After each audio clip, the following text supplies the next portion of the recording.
भारत रत्न पूर्व प्रधानमंत्री अटल बिहारी वाजपेयी की गिनती देश के महानतम नेताओं में होती है। अटल जी का जन्म ठीक 100 साल पहले 25 दिसंबर 1924 को हुआ था। वो 3 बार भारत के प्रधानमंत्री रहे। अटल जी ऐसे नेता रहे जिनकी सराहना विरोधी भी करते थे।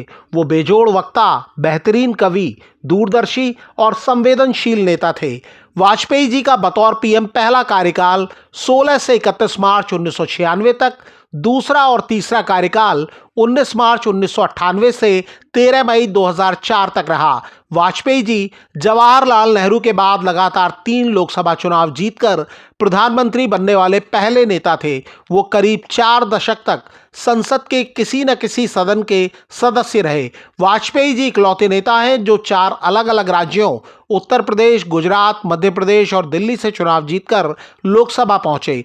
वो संसदीय इतिहास में प्रतिपक्ष के इकलौते नेता थे जो पीएम बने।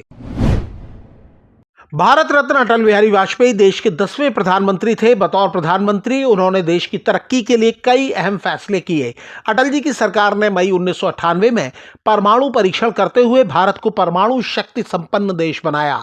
परमाणु परीक्षण के पहले इतनी गोपनीयता बरती गई कि अमेरिका समेत दुनिया के किसी देश को भनक नहीं लग पाई। 1999 में अटल जी के पीएम रहते भारत ने पाकिस्तान को हराकर कारगिल युद्ध में जीत हासिल की। इस युद्ध के पहले अटल जी ने पाकिस्तान से संबंध सुधारने की पहल भी की और बस यात्रा करते हुए लाहौर गए। युद्ध के बाद अटल जी ने आगरा समिट का आयोजन किया, लेकिन पाकिस्तान के तत्कालीन तानाशाह राष्ट्रपति परवेज मुशर्रफ की जिद से यह सम्मेलन विफल हो गया। अटल जी की आर्थिक नीतियों में दूरदर्शिता और आधारभूत संरचना की बड़ी योजनाएं जैसे राष्ट्रीय राजमार्ग और स्वर्णिम चतुर्भुज योजनाएं भारत के विकास की प्रमुख कड़ी मानी जाती हैं। भारत रत्न अटल बिहारी वाजपेयी की पहचान सिर्फ राजनेता की नहीं थी। वो कवि, लेखक और पत्रकार के रूप में भी अलग पहचान रखते थे। अटल जी ने ग्वालियर के विक्टोरिया कॉलेज से स्नातक किया। उन्होंने कानपुर से मास्टर की डिग्री ली।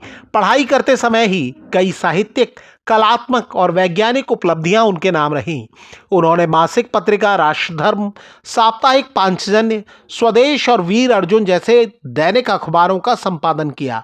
उनकी कई किताबें भी छपीं। इनमें 4 खंड वाली मेरी संसदीय यात्रा, मेरी 51 कविताएं, संकल्प काल, शक्ति से शांति, अमर बलिदान और कैदी कविराज की कुंडलियां प्रमुख हैं।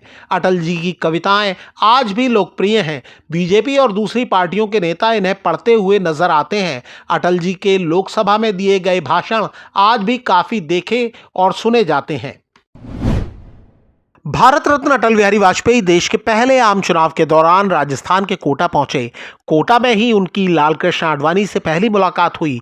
आडवाणी जी अटल जी के व्यक्तित्व से बेहद प्रभावित हुए। आडवाणी जी ने खुद बताया है कि तब एक कवि यानी अटल जी राजनीति की ओर बढ़ रहे थे। उनके भीतर कुछ सुलग रहा था और उनके भीतर की आग से उनके चेहरे पर एक आभा थी। आडवाणी जी ने अपनी जीवनी में इस पहली मुलाकात का जिक्र किया है। इसके बाद आडवाणी भाषणों पर शोध में वाजपेयी जी की सहायता करने लगे। साल 1958 में दिल्ली नगर निगम चुनाव में हार के बाद अटल जी और आडवाणी जी राज कपूर की फिल्म फिर सुबह होगी देखने गए। 1970 के दशक की शुरुआत तक आडवाणी और वाजपेयी की जोड़ी अटूट बन चुकी थी।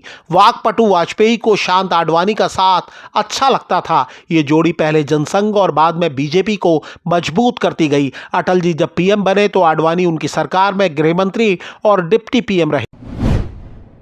कदम मिलाकर चलना होगा, बाधाएं आती हैं आए, घिरे प्रलय की घोर घटाएं, पांवों के नीचे अंगारे, सिर पर बरसे यदि ज्वालाएं, निज हाथों में हंसते हंसते आग लगाकर जलना होगा, कदम मिलाकर चलना होगा।